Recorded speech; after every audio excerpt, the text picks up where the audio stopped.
The preparation of group consolidated external reports is a fundamental area of IFRS accounting standards because many modern organizations operate through groups of companies rather than as single entities. A group exists when a parent company controls one or more subsidiaries.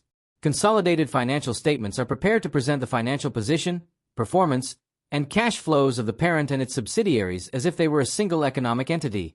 The purpose of consolidation is to provide users with a complete and transparent view of the group's overall financial activities rather than separate legal entities operating independently. Consolidated reporting improves comparability, prevents double counting of intragroup transactions, and supports informed decision-making by investors, regulators, lenders, and other stakeholders within international financial reporting environments. A subsidiary is defined under IFRS accounting standards as an entity controlled by another entity known as the parent. Control exists when the parent has power over the investee, exposure or rights to variable returns from involvement with the investee, and the ability to use its power to affect those returns. Control may arise through majority voting rights, contractual arrangements, or other mechanisms providing decision-making authority. Determining whether control exists requires careful assessment of economic substance rather than merely legal ownership percentages. Once control is established, the subsidiary must generally be consolidated into the parent's financial statements. Correct identification of subsidiaries is essential because consolidation significantly affects reported assets, liabilities, revenues, expenses, and overall financial performance presented to stakeholders. Preparation of a consolidated statement of financial position involves combining the assets, liabilities, and equity of the parent and subsidiaries line by line while eliminating intragroup balances and transactions. During consolidation, the parent's investment in the subsidiary is eliminated against the subsidiary's equity existing at acquisition date. Any excess of consideration transferred over the fair value of identifiable net assets acquired is recognized as goodwill. Pre-acquisition profits belong to the group structure at acquisition and form part of net assets acquired, while post-acquisition profits contribute to group retained earnings. Non-controlling interests represent the portion of subsidiary equity attributable to shareholders outside the group.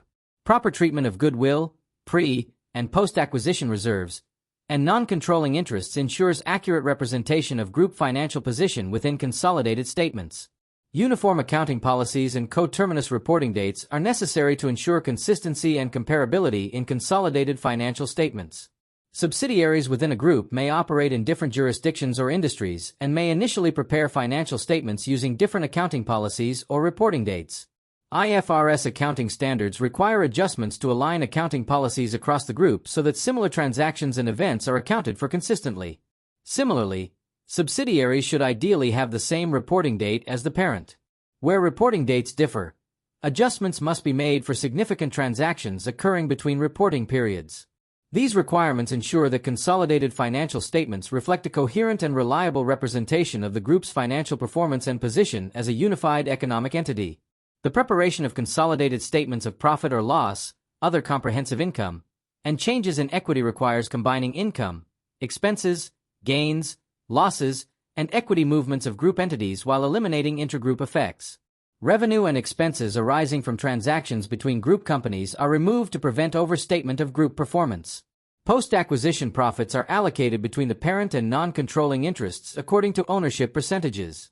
When subsidiaries are acquired or disposed of during the reporting period, consolidation includes only the period during which control existed. Disposal of an entire interest requires recognition of gains or losses on disposal and a recognition of subsidiary assets, liabilities, goodwill, and non-controlling interests.